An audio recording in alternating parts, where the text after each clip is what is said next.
Yes lads, welcome back to the channel for the second review. First one we did was on Totssf Nainggolan. If you haven't checked it out, the link will be in the description. This one's on Nainggolan. We used an engine chem style to boost the pace, the passing and the dribbling, just to get that agility up a little bit. On paper he looks perfect as a box to box centre midfielder sitting next to a Witsel type kind of player, and that's where we used him. We used a cut passing lane, stay back while attacking and cover centre when we were using the 4-2-3-1. When we moved to a 4-4-2, we used them as a more attacking option. So we covered the centre and we used get into the box. The rest was just left on default.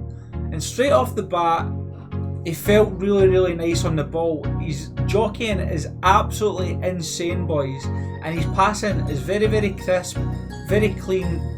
Doesn't really underhit anything, and his interceptions are very good, and that's exactly what I was looking for in that 4-2-3-1 role. For me, it was perfect because you've got that high work rate, so he can get up and down, he can defend, he can attack. But sitting next to a player who's like a medium high work rate, like a Witsel, possibly like an Allen, but I think Allen's just a little too small. You know, you want to be sit beside a player who's a bit taller, like a Laurent Blanc baby or a Witsel who's perfect. He felt very clean on the ball. Gameplay was good, so he felt really nice, very responsive. His passing was clean, it was crisp. His attacking and defensive work rates were very good. And as you can see from this clip, his strength and his aggression was insane. You know, I was just so persistent, like I wanted to pass that ball down the right hand side, and I just kept passing it at the midfield, the defender, and he just kept battling back for it. And that was exactly what I was looking for when I was playing a 4-2-3-1. The second game we sort of switched up to a 4-4-2 and we used him as that centre midfielder. You know, that player that would go from defence to attack, break the line, get up there for to get the strikers a bit of support, but also to cover that back line. And for me, this is where he excelled. He was very good in the 4-4-2. I would think like a 4-1-2-1-2-2 formation would be amazing for him. You know, that guy who's like that right-sided midfielder who can get up and down. The skill moves are fine. He's got 3-star skill moves, which is good enough for what you need them to do. And obviously the 4-star weak foot is a very big plus point because it makes passing a bit easier. And when you get that shot, it's nice and easy. You don't have to think about it too much. If he's on his left foot, just take it, because more often than not it's going to go on target. If he doesn't score, he's maybe going to get a rebound and make it a chance from it. As you can see from the clips that we're showing, he was very much involved when we went to a 4-4-2. He was very much up the park. He was getting involved. He was almost scoring goals. He was trying to he was trying to set up. He was trying to assist. He was trying to score.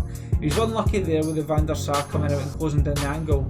This was his best game that he played for me. This was the second game. The first game he kind of went 4-2-3-1 and we just kind of sat back. I wanted to see what his defensives were like, which were very good, and I think he can play there. But if you want to try and go that 4-4-2 or 4-1-2-1-2-2 to try and get the most out of him in that attacking sense, he's definitely that kind of player. As you can see, he assists Salah there for that second goal, and it was just pivotal in that game. He was very much involved. He was perfect in that role.